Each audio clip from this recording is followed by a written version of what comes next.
বিজ্ঞান এসআইতে তাপের একক জুল। উষ্ণতা মাপার যন্ত্রের নাম থার্মোমিটার। ডাক্তারি থার্মোমিটারে সর্বোচ্চ পাঠ হলো 110 ডিগ্রি ফারেনহাইট। কোনো অপদ্রব্য মিশানো থাকলে জলের স্ফুটনাঙ্ক বেড়ে যায়। উষ্ণতা অপরিবর্তিত রেখে শুধুমাত্র পদার্থের অবস্থার পরিবর্তন করতে যে পরিমাণ তাপ গৃহীত বা বর্জিত হয় তাকে নীল তাপ বলে। সুছিদ্র ক্যামেরায় দেখা যায় বস্তুর প্রতিকৃতি। সমতল দর্পণে আলোর নিয়মিত প্রতিফলন হয়। রংধনু সৃষ্টির কারণ হলো আলোর বিক্ষিপ্ত প্রতিফলন। অদৃশ্য আলোগুলির মধ্যে সবচেয়ে বেশি শক্তিশালী হলো গামা রশ্মি। সূর্য থেকে আসা আলোক রশ্মি গুচ্ছ হলো সমান্তরাল।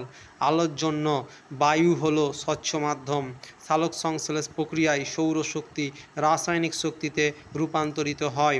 বর্ণালীর প্রান্তিক রং দুটি হলো বেগুনি ও লাল।